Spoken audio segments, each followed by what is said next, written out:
Amoti ogamba oti ngeri mukama ng'obuze nga tokyalabika nze mbula serebu abula bwe nkubula ku maaso waaka bwe nkubula ku maaso naye waaka yoba omulaba era kati ntegeeza mu waaka kubanga nze seetaaga kunoonya kulaba abantu beetaaga kulaba waaka waali ate kati ebintu mwabitereeza ennaku zino omuntu asobola okuba nga asobola okulaba Baba TV live ngali ku intaneti segeza naffe ebyaffe bitukola musobera ku YouTube n'oganda kati ngende ku YouTube channel ya Amoti Omubalanguzi naye kiki ekipa ekiriyo owulidde kati abasinga abaddala abamusinga na comedy waffe ate nga comedy tusampulengayo katono then twagituma na New Amalula Production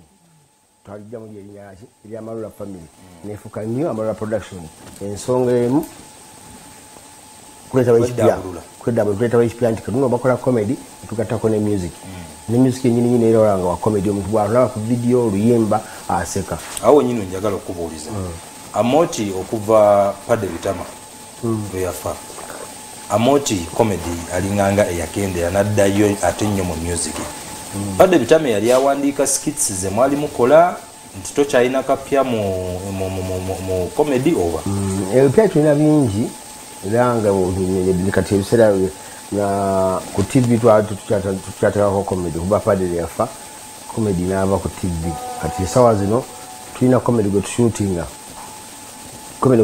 era waali sinamuta kuba abantu bayayana twe comedy leta comedy twagala mulaba naye kati esawa zino nyambe nga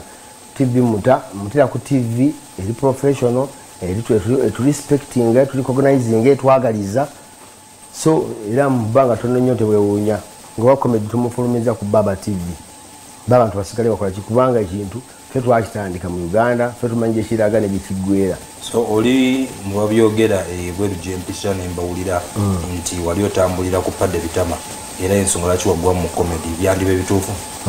ndizo singa towulira nga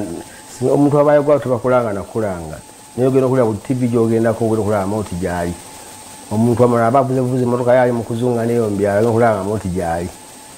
just nti music nayongera mu music ate music nantambuza nnyo mu bifo mu Uganda muno ebitafuna mukisa kulaba ku stand up comedy chozi katonda akikola naga kati yimba na Amoti yimba olete comedy music otambuze ne comedy ona abantu balaba atafuna mukisa kulaba comedy nti gyali mu Uganda tubula reaction ya comedy gwe tukola ino mu byalo ebbali ndala nabo balabanga ekipya basoka ne beekanga ate n'olwo Kampala bilala kwa bobo time ejja kutuuka kuba mu nkola comedy munaja tufudde omusajja ayogedde ebbeere tufudde omusajja agamye mbu bayogedde ekigambo bamukwatidde mu bwenzi osegeera so nga ono mu Kampala kati tebikyali kyega kyali mawulire omuntu akola comedy n'ayogera bunya abantu ne baseka kitegeeza ntandise era jja ne nzizeemu ate okutandika kukambuza comedy muki n'abaana abalaba n'abato abajja bamaliaki bakapale bamadatani kikola babajja kutandikira awo ngeri tebamenyekanga bulaba ssaawa zino nti ki twalina abatwala mu kooti kubaloopa bakomediani banno bagamba Amoti si mwangu Amoti atulemesa Amoti mulogo atulemesa okuvaayo Amoti oli mulogo ate zinga teri komedi njagala kwogera bwatyo kubanga buli omu amanyi nti